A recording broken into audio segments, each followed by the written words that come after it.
бастаймыз. Бүгінгі той баршамызға мерекелі болсын. Той құтты болсын ағайын.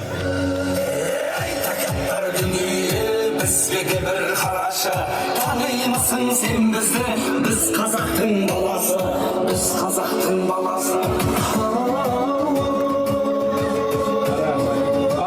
Сәлемдессең саулығын білесің, сәлемін алсаң сауабын алсын, құрметті ағайындар. Ең алдымен ассалаумағалейкум деп сәлемдестім. Сәлемсіз сөз бастама, сәлемдешкім. Алланың хақ жолы деп ұйғарғандар, пайғамбар сүннетіне иланғандар. Алдарыңызда басымды иіп сәлем бердім, сәлем алып жүректі имандаңдар. Мал баланың шашуы дейді қазақ, шығын шығып кетеді деп қиналмаңдар. Бүгінгі тойларыңыз құтты болсын. Алинұр мен Елнұрдың сүндет тойына жиналғандар. Қош болсын ағайын. Қазақта мың қосшыға бір басшыдай жаста болса бірер сағатқа асабалық қызмет ететін Мейрамбек деген асабалдарыңызбен болам. Танысқаныма қуаныштымын. Бүгінгі тойымызда мәнді, сәнді өтуді баршамызға Аллах тағаламыз нәсіп етсін ағайын. Енді қолдан келсе баршамыз сәл сабыр сақтап, қошемет ұрып, баршамызды бір ақтазақан басына жинап керемет қуанышымен бөлісіп жатқан тойдың иелерін ортаға шақырғанды жөн көріп отырмыз. Олай болса қол соғып қошемет деп қойыңыздар. Той иелері Алым мырза мен Гүлзира ханым, ол қыздарымен. Аллаху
мен жаңа отырғанымда жаңа шашу жүрген пәтерлер неге ашулы?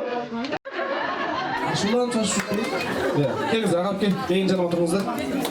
Ал енді құрметті ханымдар мен мырзалар, тойдың иелері ортамызға келді. Аллаға шүкір ағайын туысқанның басын жинап керемет қуанышымен бөлісіп жатыр.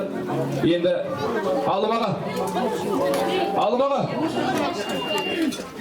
алыпсың ғой дейді. Гүлзира ханым, мен жаңа отырыңыздар. Мына екі кісі танисыздар ма? Танысақ бір қол соғып қошемет деп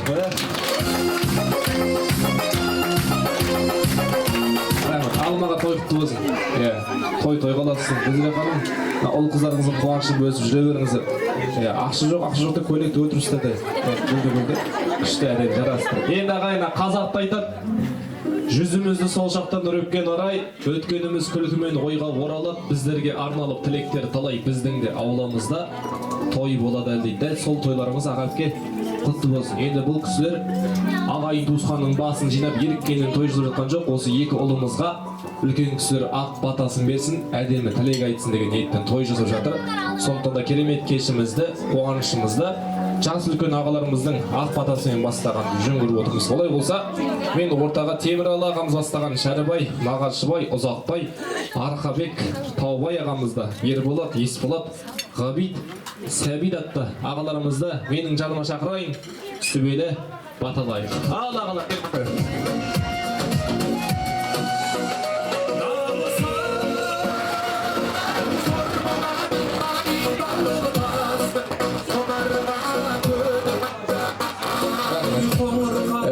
Тойдың басында бірден ескертейін ағай, біздің аппаратта негіз кәне жоқ, сәл тоқ жетпей жатыр. Болып қоя бер. Ал ағалар келіңіздер.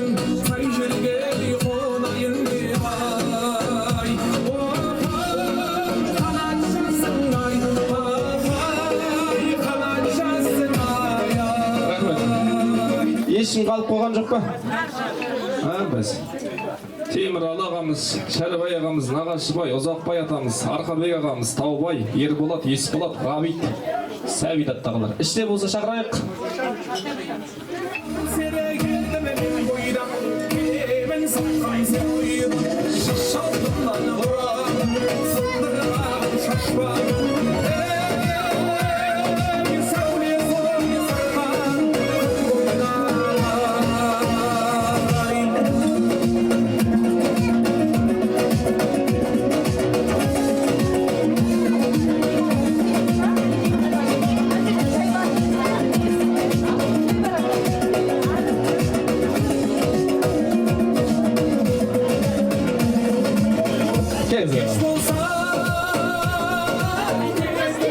Біз қазақ тектеніміз батасымен сөзін тыңдамай жетім қалдырған жоқпыз.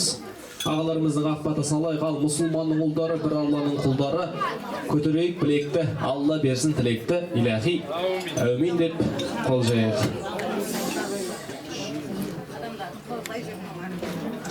Құрметті тойшы қауым, мына тойлар баршаңызға құтты болсын, баршаңызға жұғысты болсын.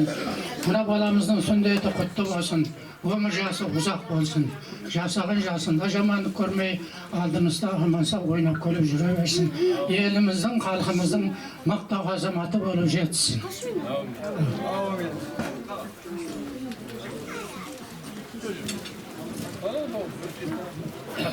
Ассалаумағалейкум тойшы қауым.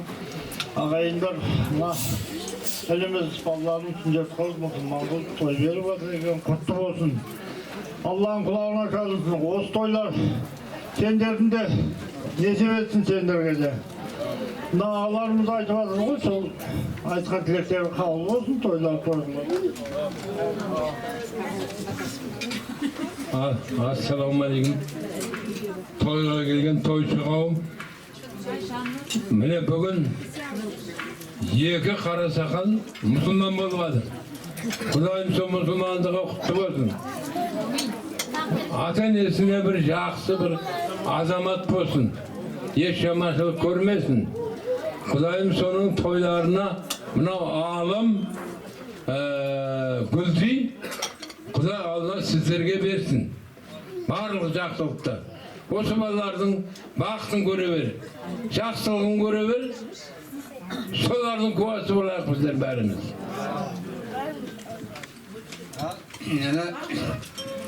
Мына той бір батыр екенсің, екі баланы сүндет қылып, мұсылманның шақыртып ол, той қыласын, сау-саламат болсын, еліне бір мейірімді екі бала жақсы, алдағы бір балалардың қатарында өссін. Соның қызығын ініміз анау жақсылығын көре берсін. Сол уақыттар той қыласып, бар уақыттар аман болсын, амандықта қатынасайық. Міне, құрметті тойшы қауым, тойға келгендер, тойларың құтты болсын. Мына алымның Гүлзейдің мына баласы сүндетке отырғызып жатыр екен. Сүндеттерің құтты болсын. Қазақстанға белгілі азаматы болсын, еңбекқор болсын. Сол барлығын қызығын көре бергейсіңдер. Денің сау болсын, барлық уақытта. Осы баланы үйленген тойында Құдайым кездестіре берген. Құдайым. Сол денсаулық болып, ойнақ қылып жүріңдер. Той қыласын. Анында ағайын, мынау ағаларымыз жаңа ақ батасын берді. Мынау енді қарап отырсаңдар ма, нағашылары танысып қояйық. Құдай Алла осыларға берсін өмірді. Еш жаманшылық көрмесін. Мынау Нағашыбай, Шәрібай, осы мына нағашылар. Рахмет. Енді мен айтайын деп едім, телефонда істемейді ғой. Осыны қарасақаттармен жоқ. Ең қарасақат шықты батасын деді. Рахмет. Құдай Алла осылардың батасы қабыл болсын.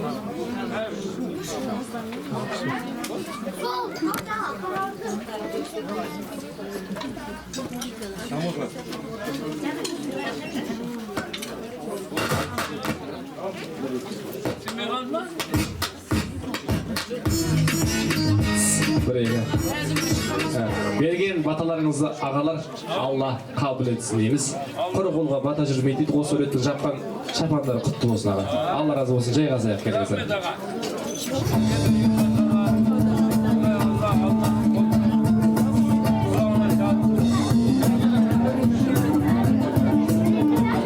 Ал енді құрметті қауымдар мен мырзалар, керемет қуанышымыздың ақ дастарханын ашық деп жариялаймыз. Әуелі Алла деп ақ батамызды алдық. Алдарыңызға қойылған астан дәмінен алып ішіп жеп отырсаңыздар болады. Астарыңыз дәмді болсын ағайын.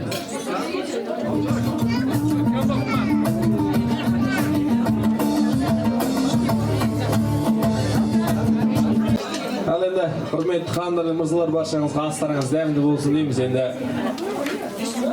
қауіпті болса да десе де енді айтайын, бүгінгі тойымызда осы тойдың үйлері соншама дүниеге шығып алып баршаңызға ақ дастархан жайғаннан кейін төрт көзіміз түгел тойдың соңына дейін ақ дастархан басында отырайық, пакетке салып қайтып кету жоғынан. Тойдың үйлерін сыйлап барынша мәнді сәнді өткізейік. Енді тойымыздың басында өздеріңіздің құрметтеріңізге әдемі ән шырқап бергенді жөн көріп отырмыз. Ауылымызды еске алып отырайық. Ауыл туралы бір әдемі ән болсын ағайын.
Biz üçün şırılda өлең айтты ғой деп ұрайын деп жатқан шамалықтарыңызға құтты болсын баршаңызға.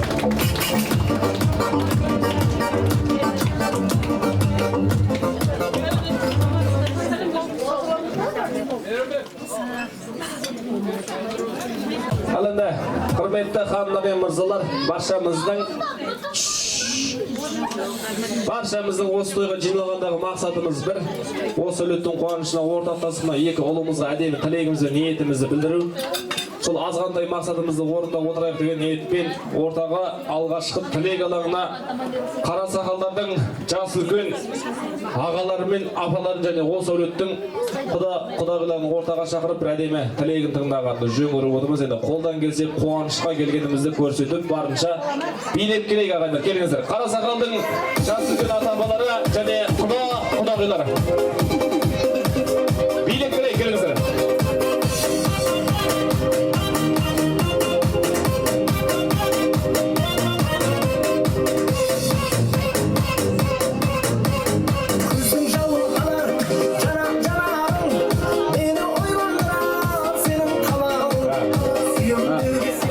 Ішінде бір адам қимылдаған жоқ қана. Мен құдамын, мен құдағимын деген жандар болса ортаға шығайық. Тілек айтайық. Қара сақалдың жас үлкен аталары, апалары. Билеп келейік, келіңіздер.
Тілегін арнауға шыққан жас үлкендер қош келдіңіздер.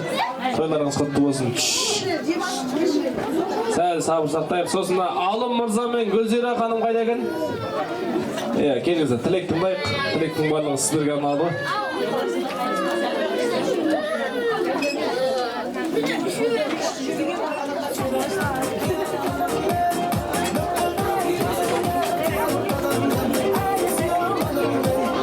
Гүлзира ханым, Алым мырза келіңіздер. Негізі Алым мырза тойдың болатын бүгін білген сияқты қылайық. Ал енді жас үлкендер қош келдіңіздер.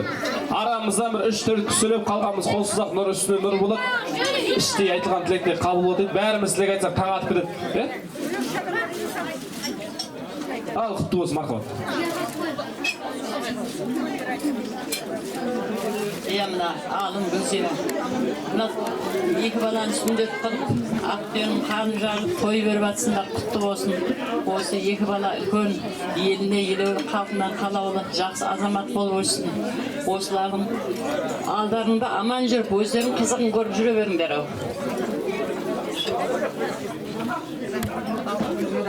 Той беріп атсың, тойлар тойға аласа берсін. Екі балаң бақытты болғай, өздеріңді бақытты болып, балдарын алсық, қызын көріп жүре бер.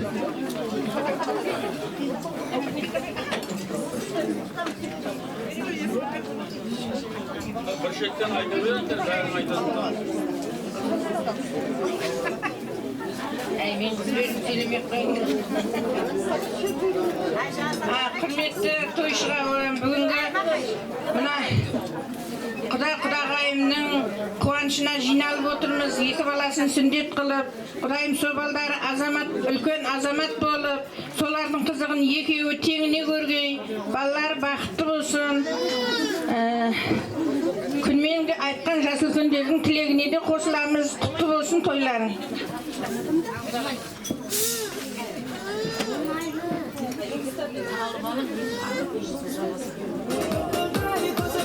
Ассалаумағалейкум, тойшы қауым.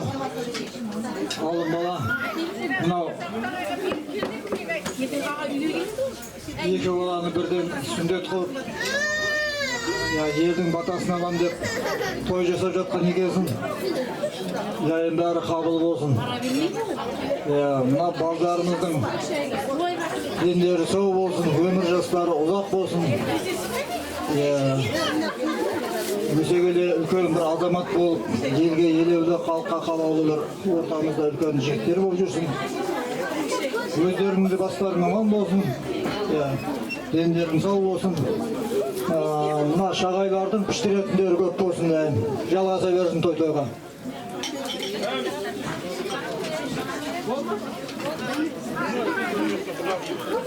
Мына құдағи. Toyuş kavmine bugün bekliyoruz. Sünnetke oturup Müslüman bolmaktan eken Müslümanlıkta kutlu olsun.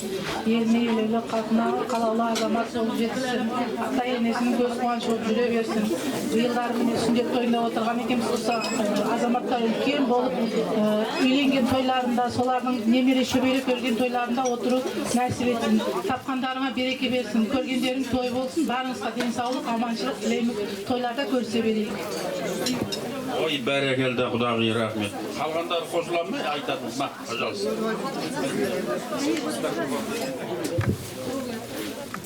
Мінекей бүгінгі міне той иелері, алым гүзира. Мына тойларың құтты болсын, ақыдайлар. Аманшылықпенен жылдан жылға аман есен мына ұл-қыздарыңның қызықтарын көріп ортасында сол гүлдей жайнап құлпырып жүре беріңдер, балдарың аман болсын, алдыларыңда. Туған туысқандар аман болсын, жан-жағымыз аман болып барлық уақытта осындай тойға бас қосып жиналып нәсіп етсін, тойларың құтты болсын.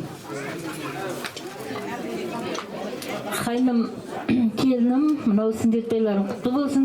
Біздің ата-бабамыз айтқан ғой, сүндет той басқа тойлардың бастауы деп. Сондай-ақ алдағы болатын тойларының да куәсі болып, біздер де Құдайым сол аман жүре берейік. Тойларың қойғыласын. Қайырлы күн тойшы қауым. Мынау не алым Гүлзира, бүгінгі екі балаларыңды сүндеттеп, міндеттеріңді орындап жатсыңдар. Құтты болсын. Қуаныштарыңыз ағынан болсын, сол балдарыңның қызығын, қуанышын екеуін тең көріп, тең қайтарыңды қартайғайсыңдар. Әрқашан Алла сол балдардың қызығының, қуанышының куәсі болып жүре бергейміз. Сол әке шешелеріңнің атын жерге тастатпай, үлкен мінекей дастархан жайып елден бата алып жатсыңдар. Алла сол баталарыңды қабыл етсін. Барлық мына той шағымда дендеріңіз сау болсын, бақытты ғұмыр, қуанышты күндер тілеймін. Әрқашан тек қана тойда көрісуге нәсіп етсін Алла тағала. Әмин. Қалғанымыз қосыламыз ба? Айтыңыз баға? Мархабат. Жарайды, шаңырақтың шүтіна мен сөйлеймін. Ал Ғалымжан, міне бүгін екі баланы сүндет қылып, Алланың қалауымен. Ел халықты жинап, көрші болған, туған туысқандарды жинап, батасын алып жатсын, қабыл болсын. Осы кісілердің айтқан тілектері, сол балдарың бақытты болсын, ғұмырлы болсын, өссін, өнсін. Осы отбасына келсе, тойға келейік, қуанышқа келейік, сол өздеріңе де мықты денсаулық, сол бар жақсылық тілейік, тойларың той қаласын.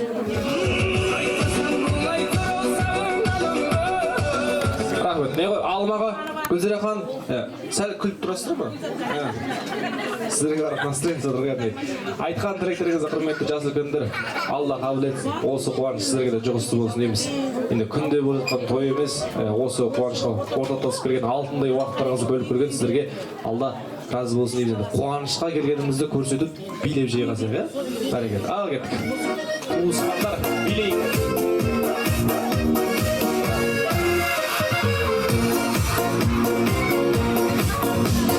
Жаным маған барасың, орып сезім қаласың, теңе бердім өзіңе көздерімнің қарасын. Болмас екен қадірлім, сезіміме таласың, емдейтін сен деп жүрсем, жүрегімнің жарасын. Аягөз қайда барасың? Аягөзім қадірлім, ақ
Балдардың көзін қыздырмайға, жайғасайық келіңіздер. Дастархан басынан орын алайық.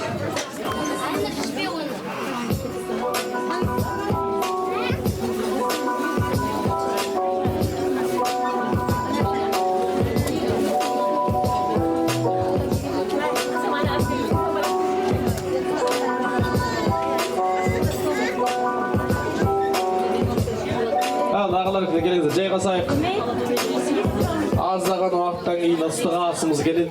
Оған дейін дастархан басын толтырып барлығымыз төрт көзіміз түгел жайғасайық.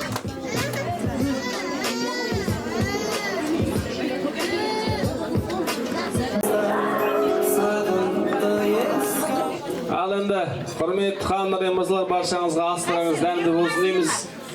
Енді асабаның тойға келгендегі бірінші міндеті осындағы барша меймандарға тілек беру. Сол мақсатымызды орындап отырайық. Осындағы Алинұр мен Елнұрдың нағашыларын, жиен бөлілерін ортаға шақырайын. Қолдан келсе ортаға билеп келейік. Той құтты болсын. Алинұр мен Елнұрдың нағашылары, жиен бөлілер, келіңіздер.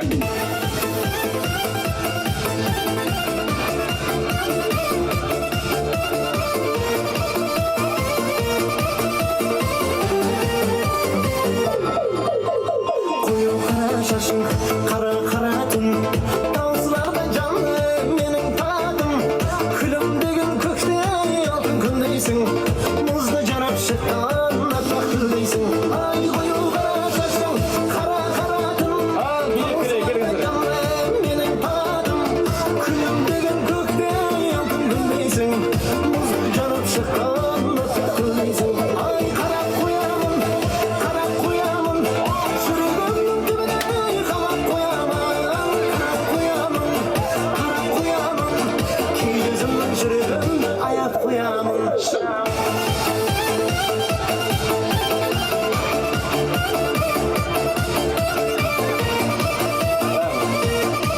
Алинұр мен Елнұрдың нағашылары, жиен бөлілері қалып қоймасын, келіңіздер.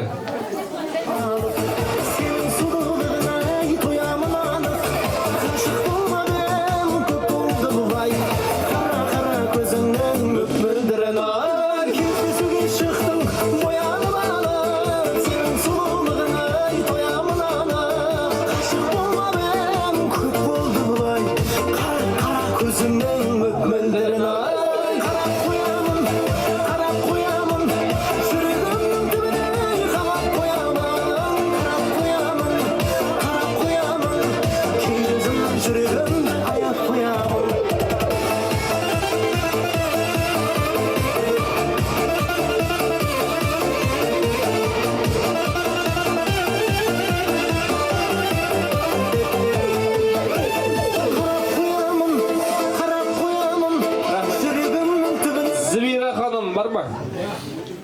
Зібира ханым. Құда, нағашылар келіңіздер. Бүгінгі атқа мініп, жігіт атанып жатқан жігіттердің нағашылары. Қош келдіңіздер. Той құтты болсын. Енді ағайын, былай істейік. Мана әулет біздің сөзіміз тыңдамады. Сөз тыңдамайды екен деп айтып келіп жүрмесін. Сәл сабырлығымызды көрсетіп, тектілігімізді көрсетіп, нағашылардың әдемі тілегін тыңдайық. Арамызда бір 3-4 кісі сөйлеп қалғанымыз қоссақ нұр үстіне нұр болады. Той құтты болсын. Пенен бастаймыз. Мархабат аға. Халықты шақырып, той беріп жатыр екенсің. Оң болсын, құтты болсын тойларың. Сау саламат ағайындары шақырып. Мұсылман болған екі бала ер жетіп, соның қызығын екеуін теңдей көріп, ағайындармен қатынасып, бола берің, сыйластықты болың. Осы екі бала ер жетіп, соның қызығын көрің. Алдарында ойнап күліп, бар уақыттары оқуды, білімді алып, сол қызметін сіздерге адам қызмет істесін. Той қыласын, екеуің бақытты болың.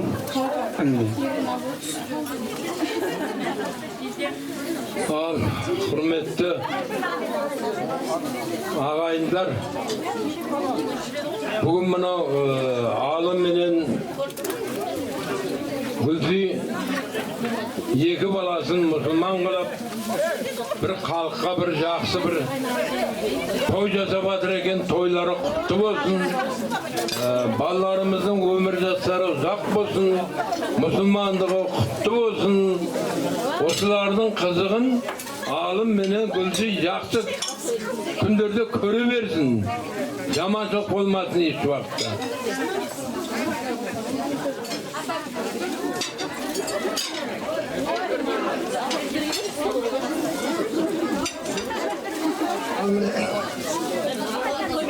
Құрметті қалайық, тойларың құтты болсын. Мына Гүлзи, алым, міне балдарың сүндет тойы құтты болсын. Әр уақытта денсаулықтарың мықты болсын. Ата-анасына мейірманды болсын. Гүлзи, естіп тұрсың ба? Құдай міне бар уақытта үйлеріңде қуаныш болсын, той болсын. Міне балдарың, міне екі бала. Қазақстанға белгілі азамат болсын, халыққа қызмет жасасын. Сол бар уақытта денсаулықтарың болсын. Құдай міне балдарың үйленіп, немере сүйіңдер, үлкен ақсақал болыңдар. Құтты болсын үйленіп, әр уақытта той қыласын, бақытты болыңдар.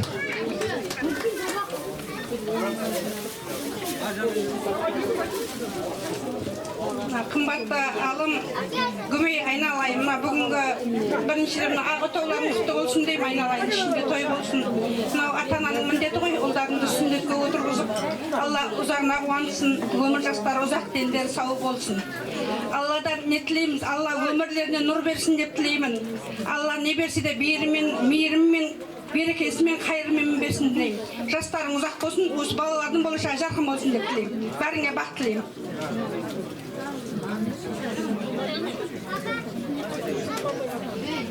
Allah'ın gözü neslimin olsun. Batabilikten. Bütün azamat olsun bağlarım. Bahtı olsun.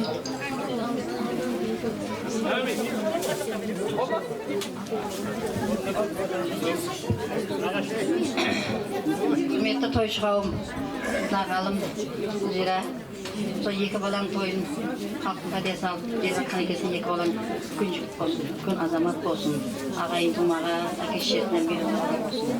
Сол жақсы күндеріңіз көп болсын, жасап жатқан тойларыңыз құтты болсын, сол Алланың құлағына салынсын, келсек жақсы күндерге келеміз.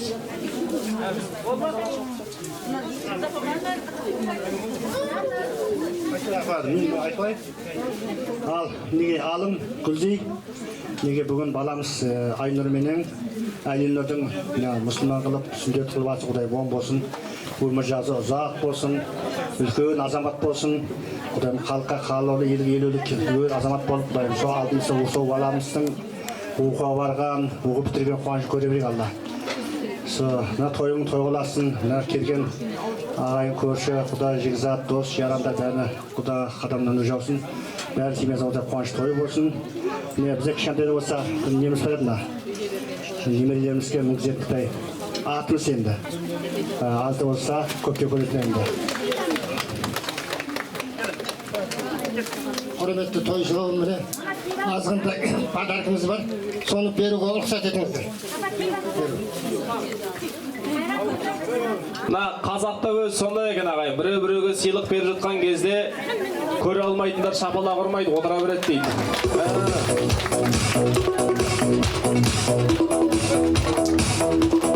Бәрекелді, құтты болсын, жақсы бұйырсын.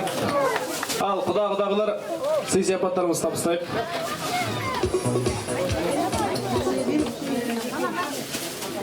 Бажа, Гүлзи, сүндет тойларың құтты болсын.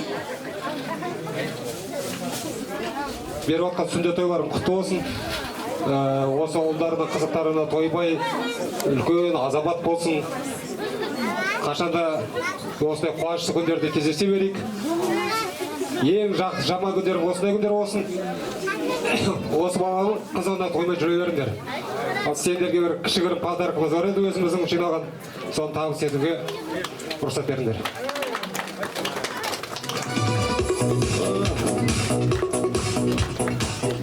Рахмет. Қалған құда нағашылар қосыласыздар ма? Қосылғандар бақытты болады дейді ғой. Тілек ниеттеріңізді Алла қабыл етсін. Осы той сіздерге де жұғысты болсын деп тілек білдіреміз. Енді қуанышқа келгенімізді көрсетіп билейміз ба? Бәрекелді. Ал, ортада нағашылар билей болсын.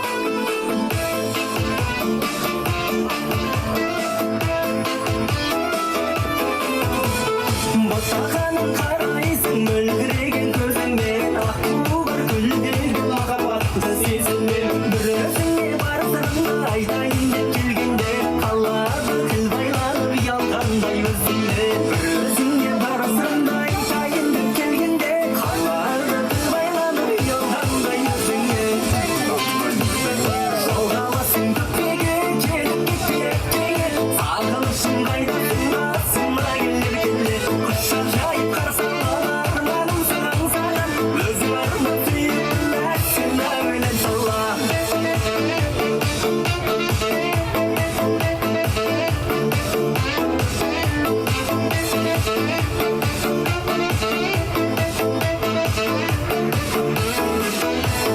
Көп тоқталам махаббатты сезім деген сөзбенен, мен бақытты бола алмаспын бірге болсам өзгемен. Бақытты ғой сол адамдар жүрген неткен бақытты, ақмарал күнде сені жүрген көріп өзгемен. Бір өзіңе бар сырымды айтайын деп келгенде, қалады тіл байланып ұялғандай өзіңе. Жолғаласың көктегі желіп кетпе, сағынышың қайдасың басыма келер келер. Құшақ жайып қарасам арманым саған, өзің арма сүйіп мәшін әуелен сала.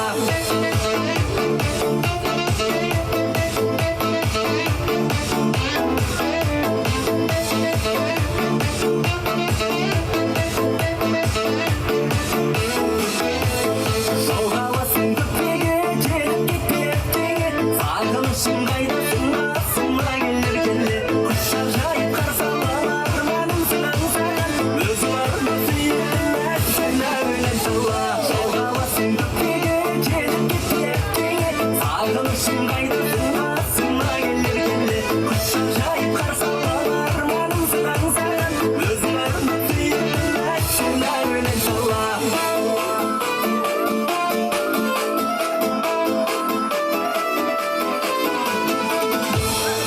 Рахмет. Әдемі билеріңіз екен. Рахмет, келіңіздер. Жайғасайық. Жайғасайық, келіңіздер. Ағалар келер. Тілек айтқанның барлығын үйдің ішіне кіргізіп сыртта адым таппай қалмайық, Жайғасайық, келіңіздер. Ағалар келер. Салынды күндерің, тұрасың мәңгілі, қосында келден. Жайғасайық, ағалар келіңіздер. Төлетейік, басылған басын орналайық. Тойымызды әлмен қарай жалғастырайық. Қайдаршы баламсы, сәтімді sevmedim. Жүрген көшелердің бәрі де өзгерген. Қайда сол кешегі құрбылар көз көрген. Асылса балысқан, қайда сол дос балым. Жүрсем де алыста, сағынтты еске алып.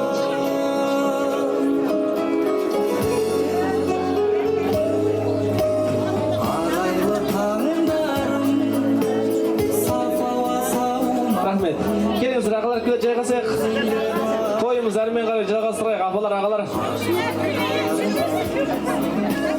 Самалды тауларым, саялы бауларым, жаныма батады, жырақта қалғаным. Мен жүрген көшелердің бәрі де өзгерген. Қайда сол кешегі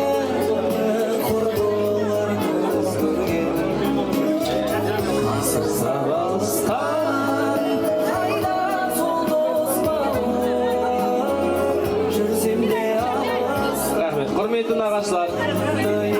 Kelingizler. Жайғасайық, шағалар әкелер. Сіздердің де басқа тілек айтатындар бар. Жайғасайық. Пожалуйста. Келіңіздер, жайғасайық, ағалар әкелер, тойымыз әрмен қарай жалғастырайық.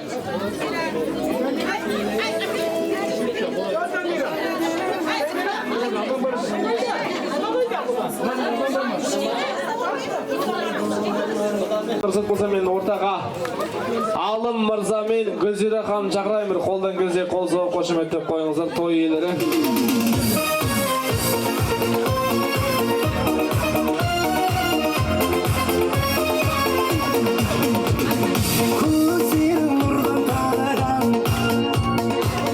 Ана екі кісіні танитындар болса қол соғып қошеметтеп қойған ба?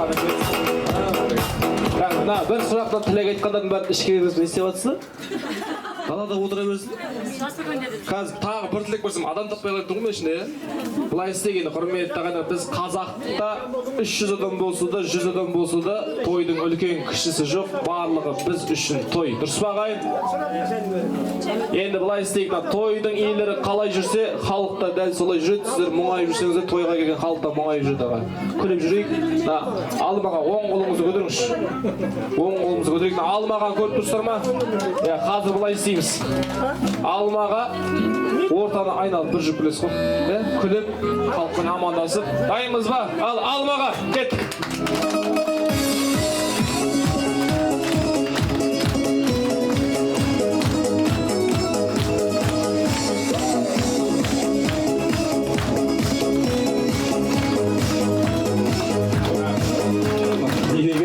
Бір байқадыңыз ба, Тоқаевқа ұқсайды ғой дегіз ағам.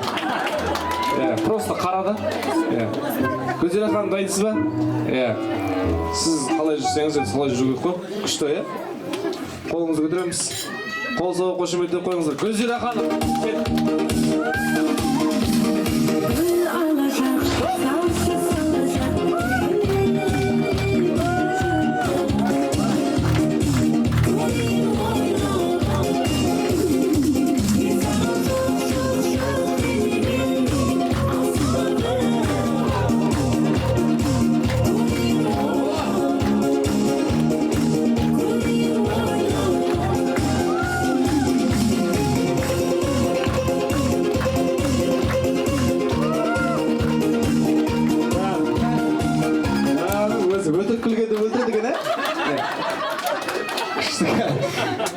Ұнады ма? Ұнамаса айтыңыздар, маған бәрі қайттан билетін салам. Ұнады ғой? Бәрекелді. Бірдей көйлек киген абысындар ма? Мені ұратып алса тұрса ғой үшін. Или отырайық. Жақсы. Енді құрметті ағайындар, былай істейік. Қазір мен тілекке шақырамын ғой. Олар да ішке кіре ма? Кірмей келесілер, Сен адам толтырайық қойсын. Кімге той басқалыққанды білмей қалып қой. Бұлай істейік енді. Мен бұл екі кісіні танымаймын, құрметті ағайындар. Сіздер танисыздар. Алым ағаның шын мәнінде қандай екенін айтасыздар. Ең күшті айтқан адамға сыйлық береміз. Дұрыс па? Алым мырза қандай? Ақ көңіл, айта беріңіздер, естеймін. Еңбекқор, сабырлы, ең керемет әке. Көп сөйлемейді. Жақсы. Қандай?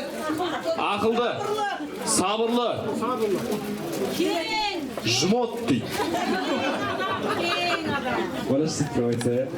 Тағы? Қандай? Гүлзидің күйеуі дейді. Гүлзидің күйеуі. Тағы? Болды ма? Керемет әке. 4 балаң әкесі. 4 балаң анасы деген ғой. Ең қатты ұнағаны өзі шындыққа сәйкес келетін қайсысы деп ойлайсыз? Негіз сөйлейді ғой, бұлай, Болды, сөйлесе болды, күтеді. Бәрі жақсы. Білтіп бәрі жақсы, бәрі ұқтып отыр. Ішінде біреуіне сыйлық берейік, қайсысы? Кейін ғой. Сабырлы деді, еңбекқор деді, 4 балаң әкесі, Гүлзираның күйеуі. Ақ көңіл деді, әдемі деді, Головкинге ұқсайды деді. Ішінде ең қатты ұнағаны 4 балаң. 4 баланың әкесі деген билеп қойыңызшы одан.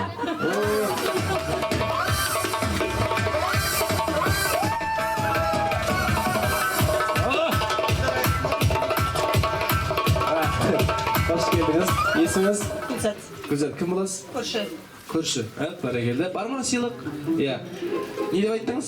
4 баланың әкесі. 4 баланың әкесі. Құтты болсын. Сізге де жұмысты болсын. Сіз 4 баланың анасы болыңыз. Енді алдамайық, барынша шындық айтайық. Гүлзира ханым қандай? Пысық. Әдемі. Шустрый. Инабатты. Көкпет дейді. Ұрысқақ дейді. Мейірімді ана. Ақ көңіл. Сабырлы. Еңбекқор. Болды ма?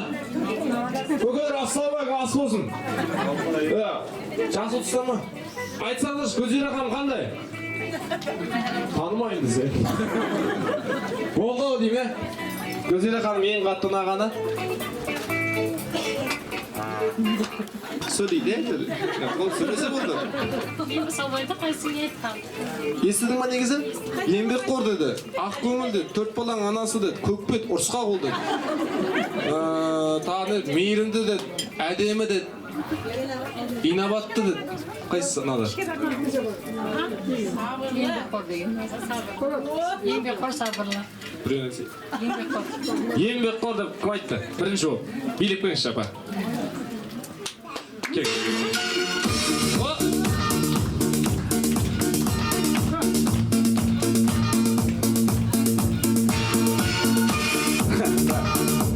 Настроениеңіз жоқ па? Бар ма? Есіміңіз? Семіз қосын настроениең көтереді дейді апа, иә? Есіміңіз? Рамуза. Рамуза, бәрекелді. Кім боласыз? Нағашы жеңгесі. Нағашы жеңгесі. Тәтем қандай? Еңбекқор, әдемі, миннеткеш. Еңбекқор, еңбекқор деген келісесіздер ма? Ішінде келіспейтіндер болып қалуы мүмкін. Еңбекқор екенін қайдан білесіз? Қолымда өсті. Қолыңызда өсті. Өзіңіз тәрбиеледіңіз. Алдында қандай жуас болып қалған? Мен алдында аяп кеттім ше, жаманшы. Сосын. Еще келіндердің бәрі түрлері бірдей екен. Мен бір жаман сөйлесем бір ұратанызы тұрыстық олғаншы. Бар ма сыйлық? Бәрекелді. Апа мынау сізге. Сіздің де немерелеріңіз түтке отырған тойға барайық. Құтты болсын, билеп жай қаза болсын.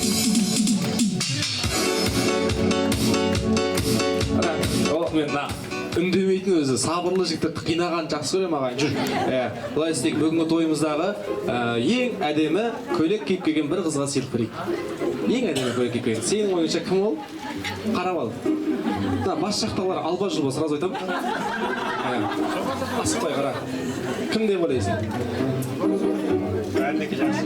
Бәрінікі әдемі ғой, десе де ерекше біреуіне сыйлық берейік. Торымыз бошы. Кім деп ойлайсың? Қыздардың түріне қарап екен ол. Жалпы негізі Гүлзирадан басқа ешкімге қарамайсыз сен, иә? Сонда, иә? Гүлзирадан басқа әйел адамдарын көрмейсің. Дұрыс па?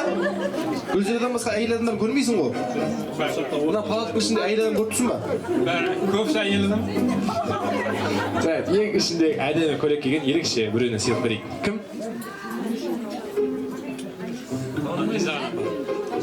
Лизаған апам. Лизаған апа. Қолыңызды көтеріп қойыңызшы. Билеп келесіз апа? Қол соғып қошеметтеп қойыңыздар.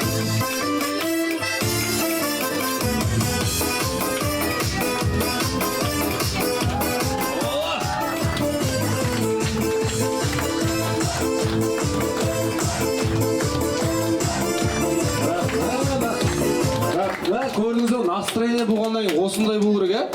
Настроение жоқ па? Үйде жат. Біреудің тойымыз ба? Қош келдіңіз. Есіміңіз? Лизахан. Лизахан, кім боласыз? Апасы. Апасы. Ең әдемі көйлек дегенге келісесіздер ма? Күшті. Екі көйлек киіп алған сода деп қалады. Күшті. Ең әдемі көйлектегі аруға сыйлық. Құтты болсын, жұғысты болсын.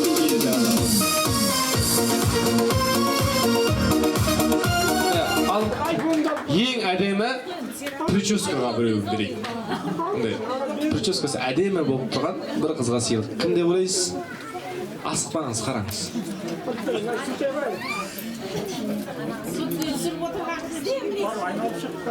Сен братан ұзын ағашқа барып малтығына да тұрсың ғой.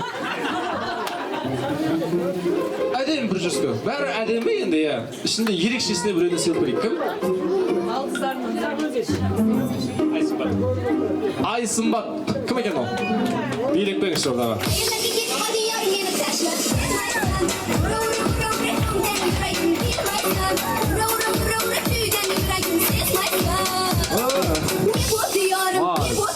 Қош келдіңіз. Есіңіз Айсымбат. Кім боласыз?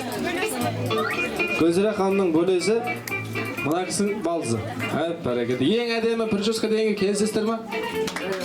Десе де ағайын, қазақпыз ғой, қазақпыз. Андай іші күйіп, менікі одан да әдемі ғой дегендер болса айтыңыздар.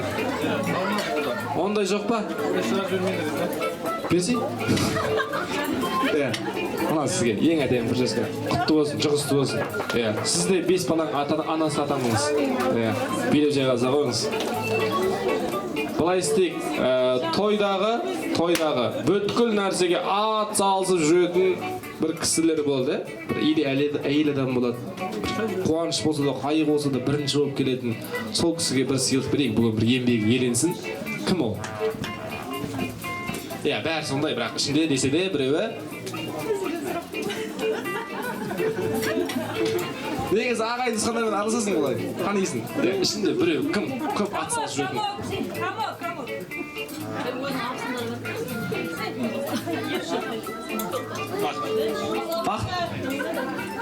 Бақыт. Бар ма? Бақыт, келіңіз. Кім ол? Ассалам. Ер адам бола берсін, ер адамдар қызмет. Ассалам, қош келдіңіз. Кім боласыз? Ағасы. Бүткіл қызметті жүретін осы кісі сенесіздер ме? Білесіздер ме солай? Мен танымаймын ғой, сіздер білесін. Солай ма? Бәрекелді. Ағаға сыйлық. Дайындап қоймайсың сол. 4 абысын болып жүр деп ұрсып кетсең. Орамалда бола береді ағаға. Әйеліне береді ғой? Әйел бар ғой? Әйеліне береді ғой? Оппо, не? Құтты болсын. Жапсың ғой? Жабыңыз ағаң. Бақыт деген сенің бала күндерің, бақытсыз ақ бақытты болып жүргенің, бақытында басқасында білмеуің, бақытсыз ақ Киіп аш, қолың сал. Жамалатыңды білгенде көрпе әкеп береді қой. Ағайын көрдіңіздер ма? Бақыт деген кісі ортаға шықты. Біздер бақыт деген өлең қойдық. Біздер әр тойға кәдімгідей дайындаламыз. Мысалға. Сіздің есіңіз кім? Гүлзат. Гүлзат? Ондай өлең жоқ.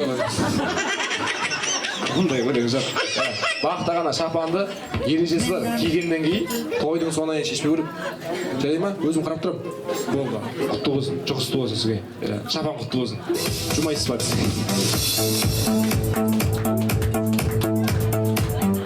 біз былай түсінеміз ағайын.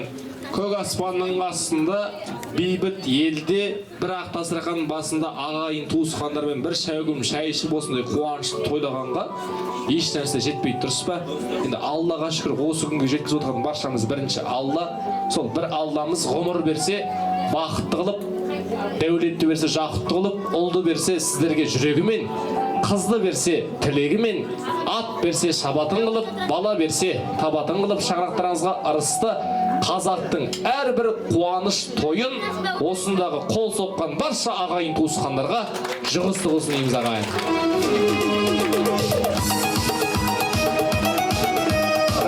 Бәріміз де осы үйге жүрек жарды тілегімізбен келдік. Енді алақандай жүрегімізге сыйғызып келген алатаудай тілектерімізді жалғастырып отырайық. Енді осындағы ағайын туысқандар деген бағана айтты ма? Айтты, иә? Олай болса, одан кейін Алым мырзаның жиен бөлілері, нағашылары бар екен. Осында сол кісілерді ортаға шақырайын. Ағалары, әпкелері, іні қарындастары, нағашылары, бөлі жиендері. Той құтты болсын, ортаға билеп кірейік. Алым ағамыздың туысқандары. Келіңіздер.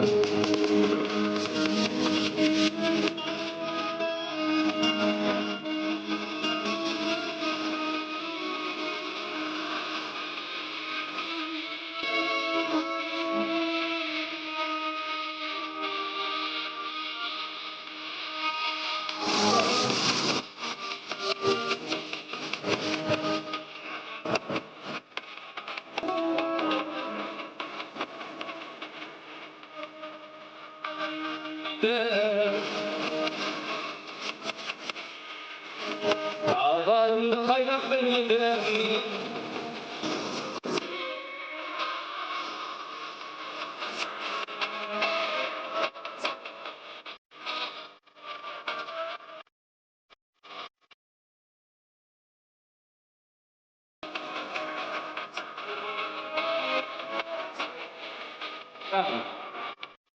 Әнтілер қошылды келіңіздер. Мына жігіттерге қол соғып қошеметтеп қойғыш. Нағыз туысқандар екен осы. Келген қонақтар дастархан басында отырсын деп өздері тік аяқтан тұрыпты. Алла разы болсын ағалар сіздерге. Бір ауыз тілектерімізді ақтарсақ болады. Арамыздан 3 кісі сөйлеп қалғанымыз қосылсақ, бәрекелді. Кімнен бастаймыз? Үлкеніміз апамыз ба? Мархабат. Бисмиллахиррахманиррахим. Құрметті тойшы қауым, туған туысқандар, ғалым Гүлзира Ақұдай, тойларың той қаласын. Ендік жағында барлық уақыт қуаныш болсын, той болсын. Дастархандарымыз барлық уақытта тойға жайылсын. Осы үш атадан тараған ұл қыздың бәрі ауызбіршілікті сыйластықтан айырмасын. Енді қыз ұзату, келін тұру, немере той басталып жатыр, барлық ұзағынан болсын. Барлығымызға Алланың көзі түзу болсын ендік жағында. Той қаласын.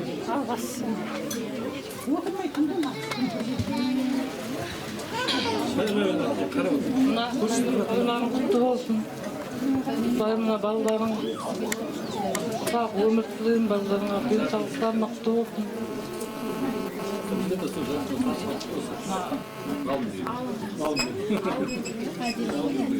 Мұраттарың сұрайын. Ішінде аман есен сол балаларың алдында отыра беріңдер.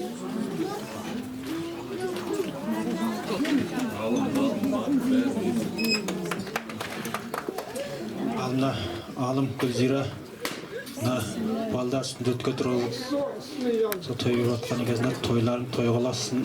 Мына жайған дастархандар әрқашан тойға жайылсын, жақсы күндерім көп болсын. Мына балдардың денсаулықтары мықты болсын. Үлкен азамат болып жетсе берсін. Сол қуанышты күндерім көп болсын. Аман болсын.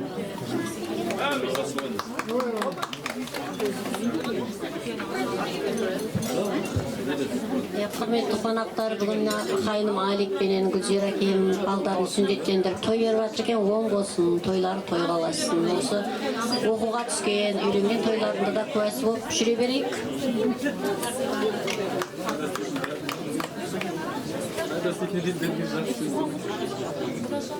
Алым Гүлзира балдарының кетіп отырған тойлары құтты болсын.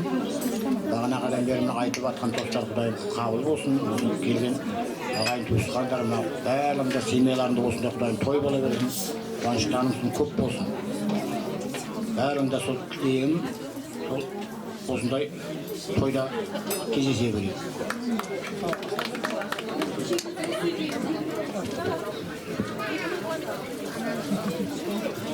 Ассалаумағалейкум, жамағат, албаға, неше, құтты болсын. Соңда мұсылмандар қатарына қосылған екенсіз. Сол кейінгі тойларында да Құдай қаласа ол бастағанда.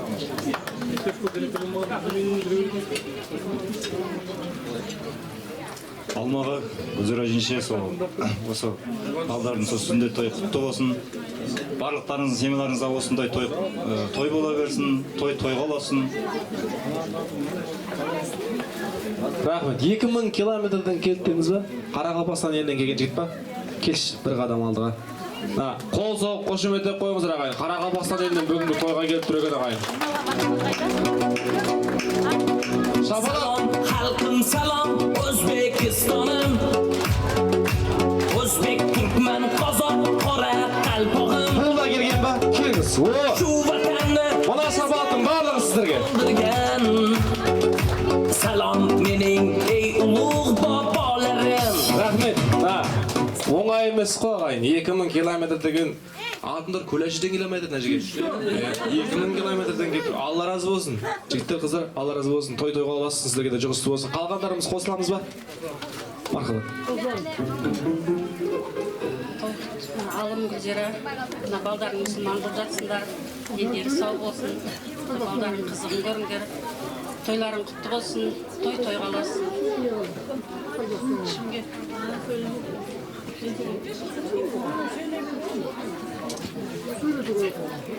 Алым Гүлзира, бүгінгі жасап жатқан тойларың құтты болсын.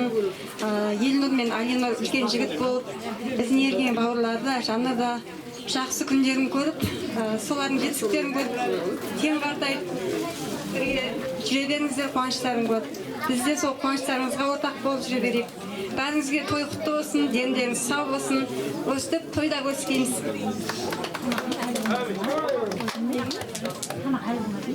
Алымаға сүндет тойларымыз құтты болсын. Сүндет тойы ата-анаға міндет той дейді, бір міндеттеріңізден атқарып жатыр екенсіздер. Ұлдарыңыздың ғұмыры ұзақ болсын, иманды, ибалы, халқына қызмет ететін үлкен азамат болсын. Барлықтарыңызға той жұғысты болсын. Кім жаңа айтам деп жатқан? Мархабат.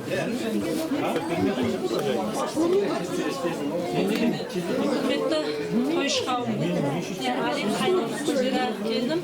Балдарыңға мұсылман қылып той жасап жатсыңдар. Балдарың ер жетсін, үлкен жігіт болсын.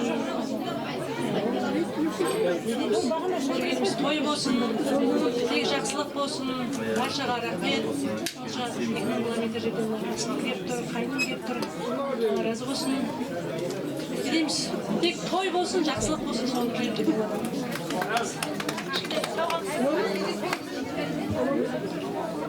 Алик Гүлзи, тойларың құтты болсын. Сол екі ұлдышын барлық жақсылықтарын куәсі болып жүре берейік. Тойларыңыз той қаласын. Рахмет. Енді құрметті ағайын, той басталмай тұрып мен Гүлзира ханыммен сөйлестім. Гүлзира ханым маған 2 тапсырма берді. Құрметті тамада бола, тойымызды жақсы өткіз, ойындар көп болсын деді. Сосын алымның туысқандары әкелген сыйлықтарын беруді ұмытып кетпесін деді ғой. Кімге? Алым мырзаға ма табыстап қойыңыздар. Өзі көтеріп апарсын. Алым құтты болсын.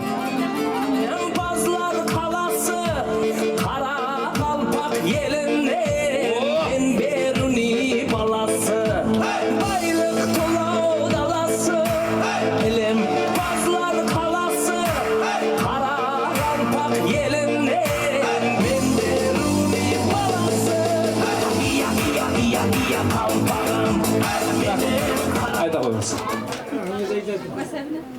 Мына Гүлзираның мамасына құдағайларға той бастарын бар жасап келген, соны берсем. Бәрекелді, табыстайық. Құдағайлар, той бастар алыңыздар.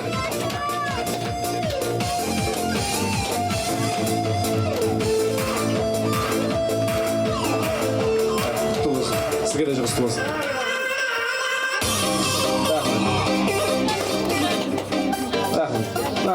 Маған ешнәрсе алып келмедіңіздер ме не? Ал, келіңіздер, бір сөзге түсіп алыңыздар, одан кейін билеп жайғасайық. Сымбар дедім, ұлым бар дедім Дәл өзіңдей құдай келменің іздеп жүргенім Бізде бар бала, сізде бар бала Ал құдай құтты болсын, ұстату жаңа Ой құда құда, не қалайсың сұра Сені жақсы құда маған танылмайды сірә Ой құда құда, не қалайсың сұра Құшақтасып құда болды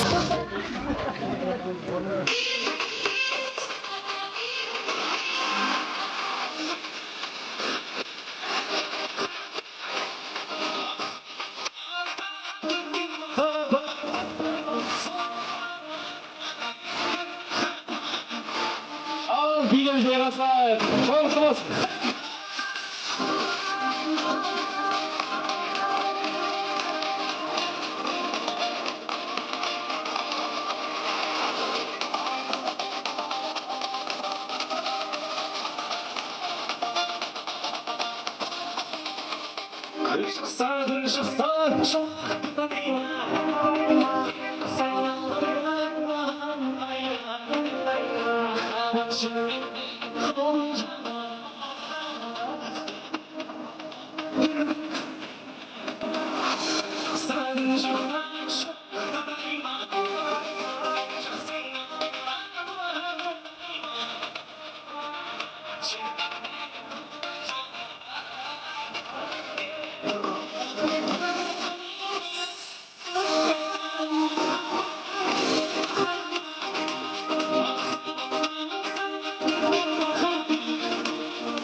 Köp bilese köz tiyip ketedi deydi. Жайгаса деген Allah razı olsun.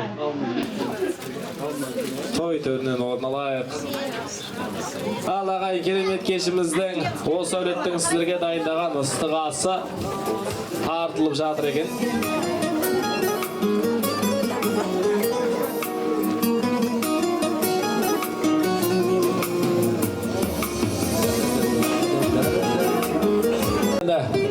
Сөзбен істің басы біз біле деген текті қазаттың ұрпағы болғаннан кейін ыстық асымызға алдымен ақ батамен қол тигізгенді жөн көріп отырмыз. Олай болса мен жақындайын ақ бата алып ыстық асымызға ауыз тиетін боламыз. Жас үлкен ағаларымыздан бір бата беретін кісі болса, ағалар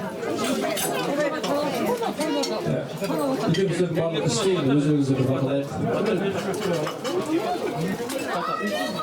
Al ilahi amin деп ағайын. Ол же.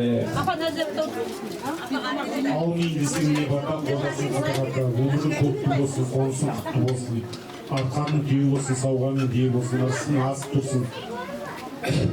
Достардың басы үшін, дұшпанын сасып, өмірлі болыңдар, өркенді болыңдар, өмір бақи болсындай болыңдар. Аумин Аллаха. Әмин. Ағайын алдарыңызға ас қойдық. Ыстық асымыздан ауыз түйіп отырыңыздар, астарыңыздар болсын. Тамақ жеп болғаннан кейін далаға шығып кетпейміз, әлі біздің тілек айтатын жанашырларымыз, туысқандарымыз бар. Сол кісілердің тілегін тыңдайтын боламыз. Жалмауызға да жан керек ағайын. 5 минуттық үзіліс болсын. Мен де тамақ жеп алайын. Астарыңыз дәмді болсын. Ағайын, астарыңыз дәмді болсын. Астарыңыз дәмді болсын.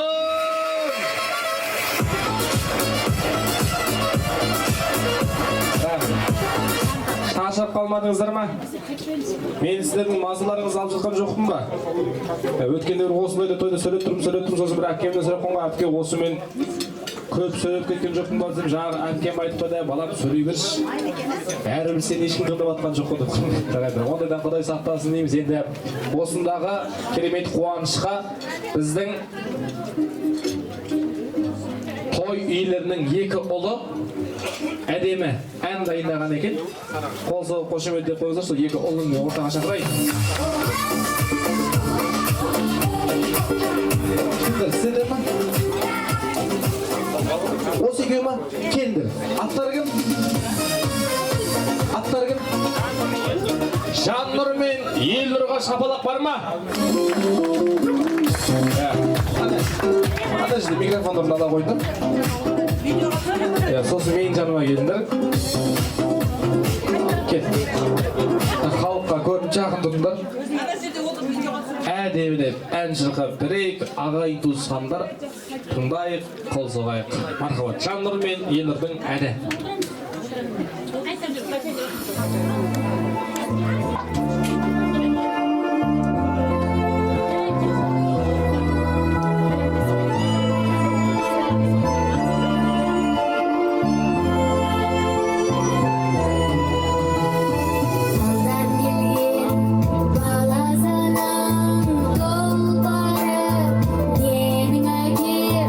Әулетімнің солтаны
Сіз не ақша өміріңіз өтіңіз.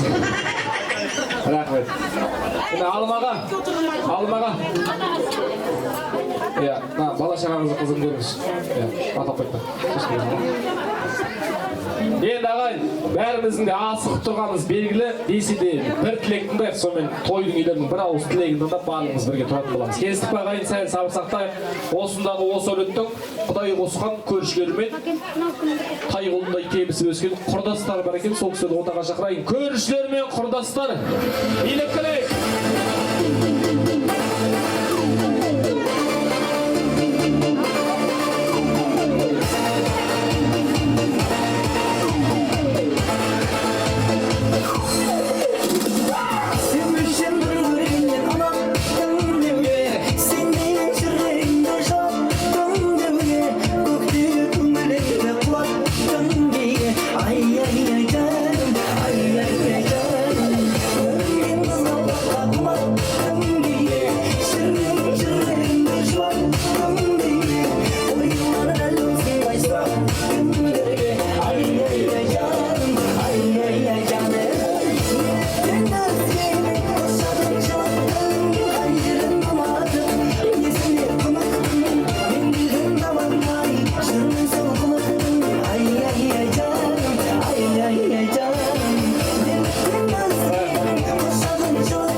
Көршілер ма?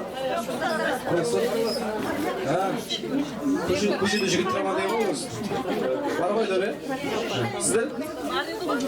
Құрдастар, бәрекелді, қош келдіңіздер. Сағат 12-де палатканың ішіне кіріп, әлі тапжылмай отырған сіздерге Алла разы болсын. Адымдар кіріп шығып жатыр, сіздер әлі отырсыздар. Күшті. Енді бір ауыз тілегімізді арнайық, енді ағамыз бен әпкеміз баталы дейме? Айта береміз ба, не қыламыз? Мен тыңдаймын ба? Кімнен бастаймыз? Арамызда бір 3 кісі сөйлейік, мақұл.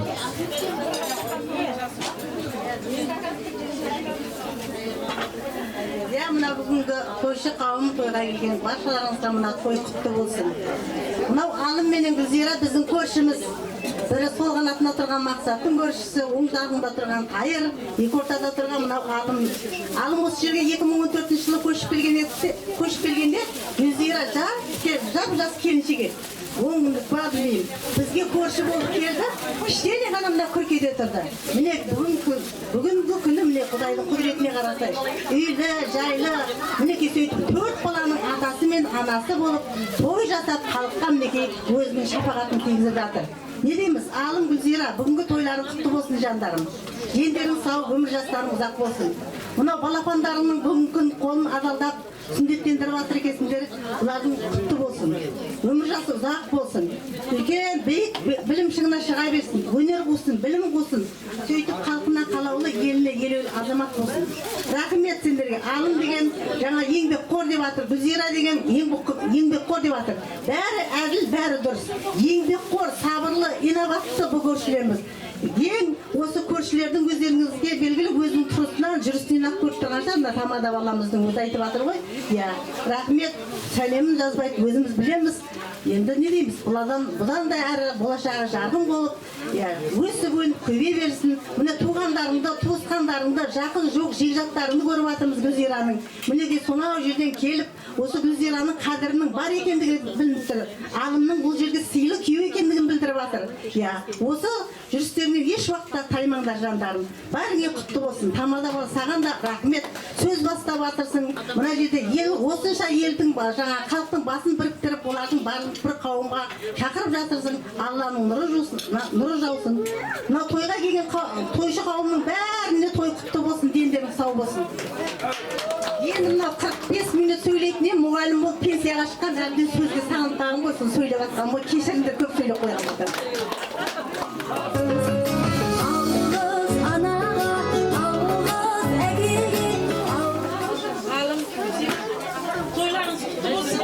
Өмір жастарыңыз ұзақ болсын, бақытты болыңыздар. Ең жаман күндеріңіз осындай болсын.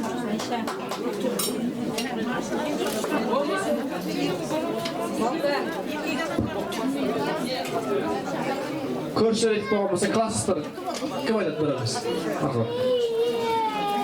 Мына тойға жиналған қауым, той құтты болсын бәріңізге. Алым Гүлзира беріп жатқан тойларың құтты болсын.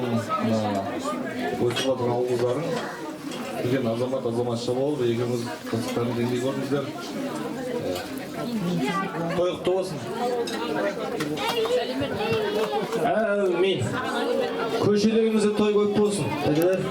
Көшеде күнде той болсын. Сол тойдың бәрінде мен жүймін. Айтқан беретіңізді Алла қабыл етсін. Енді не істейміз? Билем жайғасамыз ба? Қайттан құрдастар кім бар? Айтты ғой жаңа. Қайттан қыздардың бірі айта ғой жақсы. Кім айтады? Кім беске оқыған? Рахмет. Алым Гүлзира бүгінгі тойлары құтты болсын. Арқасында үйлерінде тек жақсы ниет болсын. Барша кесек осындай жақсы ниетте тойларда бас қосайық. Барша тойшы қауымның шаңырақтарында да осындай тойлар болсын. Рахмет. Қайтадан билеп палатканың ішіне кірейік, құтты болсын, жайғасайық келіңіздер.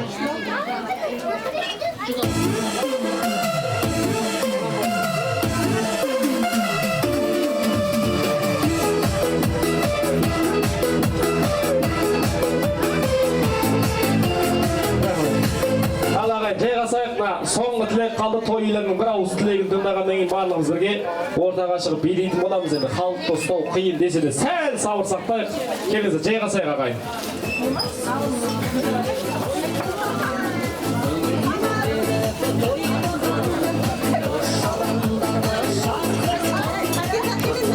Рахмет, енді кірейік келіңіздер. Берем қалып қалам.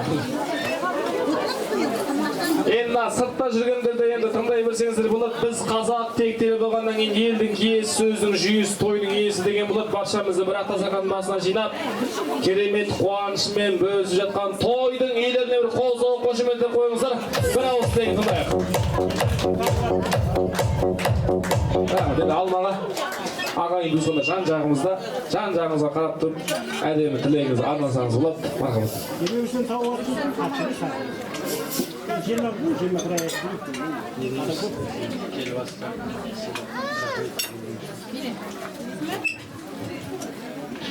Барымызбенен той болсын. Біздің қуанышымызға орай қосылған барлық ағай туыстарға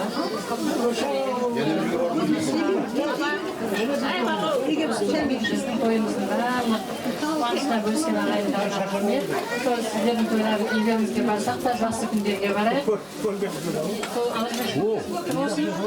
Барлық уақыт жайғанда сақан жақсы күндерге тойларға жайлай болсын.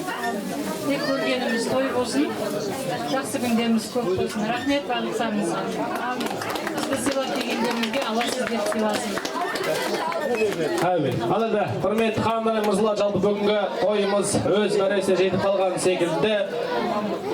Тойда жүріп түсінген бір нәрсеміз, жақсы адамның тойы ол міндетті түрде жақсы өтеді. Жаман адамның тойы қанша тырысқанмен, алқынғанмен ойдағыдай өтпейді. Бүгінгі тойымыз жақсы адамдардың тойы болды дегенге келісесіздер ме?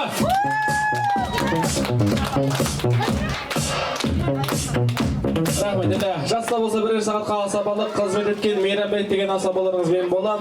Шоумен емес, біз нөмірі бірінші тамада емес, біз қазақтың тойы қалай өту керек, дәл солай өткізетін, жас үлкендердің үстінен ұятты қылып күлмейтін Мейрамбек деген асабаларыңыз мен болам. Тағы да танысқанымызға қуанышымыз ағайын. Енді бүгін салттың сақталып дәстүрдің дәріптеген күні, бүгінгі той барлық тойдың басы болсын деген ниетпен, осы той осындағы барша меймандарға жұғысты болсын деген ниетпен той бастарымызды табыстайық. Қабыл алыңыздар, той бастар келеді. Ассалаумағалейкум, жарашым едім толғаған. Бісміллә деп бастасам, жаратушы қолдаған. Бір Алланың құлы едім, ұлы дала ұлы едім. Жолына жүрді жолдаған, мен қазақпын ожалдаған, оза шапқан орнаған. Ақсақалды аталған, қазақ болғанын ойлаған. Ақжаулықты абалар, қажетімді қамдаған. Арыстандай айбатар, жолбарыстай қайратты. Жастарым бар жайнаған, алдаспандай ағалар, тура жолдан танбаған. Байтақ жерді жанбаған, жанын беріп қорған. Атыраудай арасы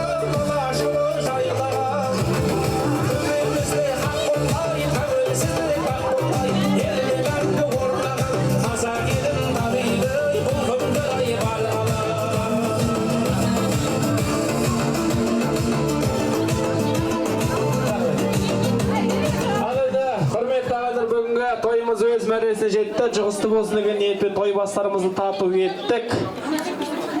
Biz sizlerмен қоштаспаймыз, тек келесі кездескенше қош сау болыңыздар. Әрқайсыңыздың үйлеріңіздегі шаңырақтағы тойға баруды Аллах Тағаламыз баршамызға нәсіп етсін. Қызметте жүрген келіндер, біздер пасуда жұп болғаннан кейін билейтінек деп 1 сағаттан кейін келіп тұрмаңыздар.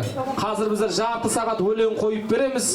Билеп алыңыздар, ары қарай дискотека той құтты болсын. Қош сау болыңыздар.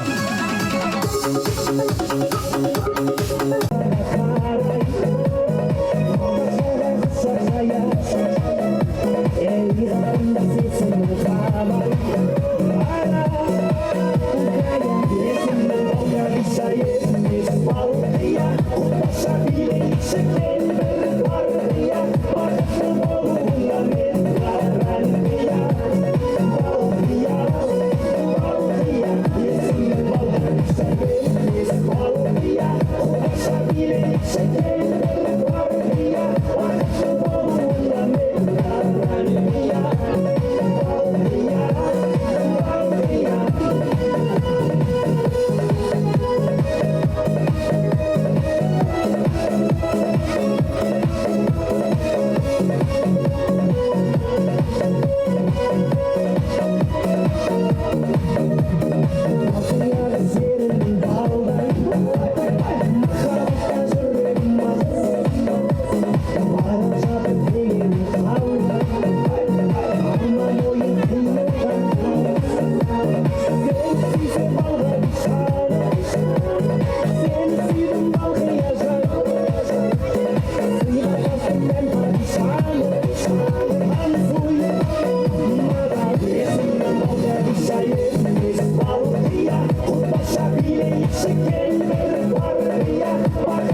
Кешіктірген қонақтарымыз бар екен арамызда, я? Сол кісілердің бір ауыз тілегін тыңдау керекпіз деп жатыр. Сәл кейіннен келген қонақтар қайда екен? Бар ма осында?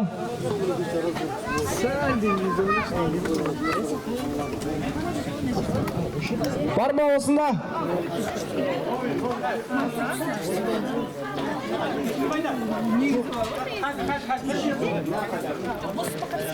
Кімге беру керек тілекті? Іште ма? Болды. Сыртқа шақырайық, бір ауыз тілегін тыңдайық.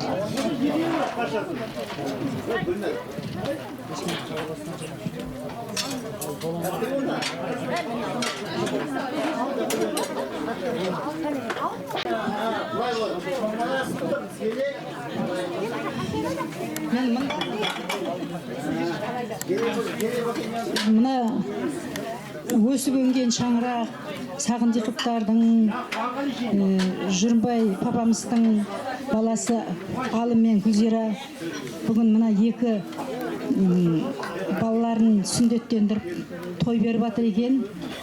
Құдайым өмір жастары ұзақ болсын, денсаулықтары мықты болсын.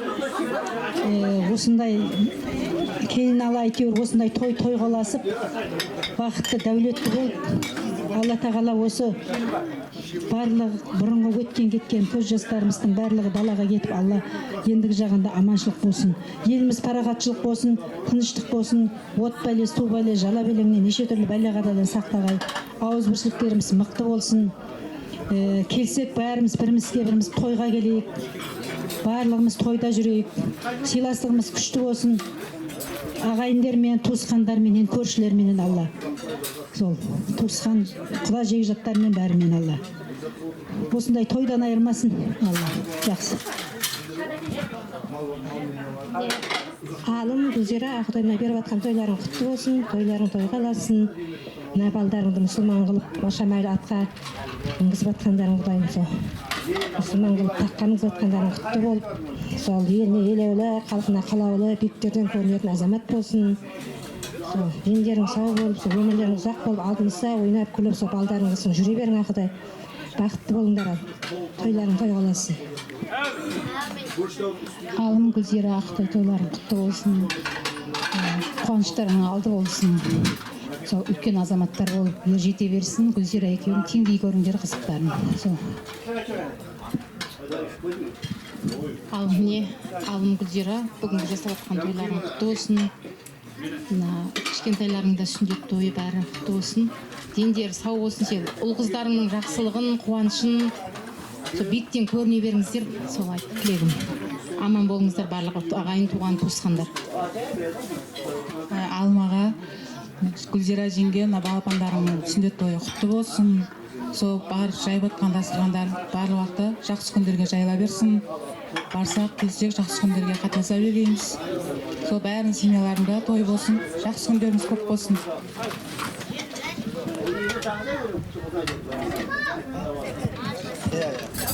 Қандай балдар бақытты болсын, санағымыздан жетіңдер. Осы тойға жиналған бәрін болсын, бақыт тілеймін. Сол тойға аласын. Осы ағайындар бәріңе де осындай той болсын. Әмин. Сыйлығымыз бар ма? Табыстап қойып. Алым Гүлзира, сыйлығымыз персон тойға жақсылыққа берсін. Рахмет. Және осында екі құдашамыз бар екен, келіңіз әпке. Құдаша, құдаша, жаным құдаша, береге келмес әнім болмаса.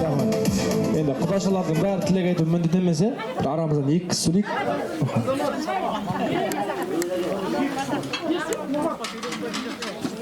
Ассалаумағалейкум. Бүгінгі тойға жиналған жайша қауым. Құдаша қызымыз сүндет той беріп жатыр екен. Құдайым тойға аласын. Үйінде үлкен той болсын. Қолын адалап жатқан баламыз бір үлкен жігіт болып, сол ата-анасының алдында бір өзінің бір ниет еткен, арман еткен перзенті болып жүре берсін. Тойыңыз тойға аласын.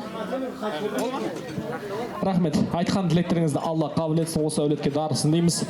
Беріп жатқан сый-сияпаттарыңыз жақсылыққа бұйырсын. Ал енді, құрметті ханымдар мен мырзалар, біз сіздермен көріскенімізге өте қуаныштымыз. Әуелі Алладан, одан кейін сіздерден рұқсат болса, біздің де жол жүруіміз керек еді. Аға рұқсат па? Ағамыз айта ма? Айтпайды? Сыйлық па?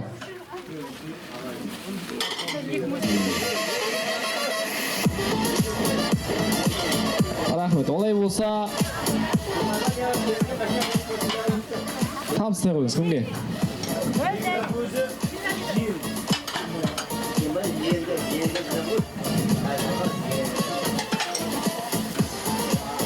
Олай болса, соңғы екі өлең қосып берейік, сонымен айтамыз.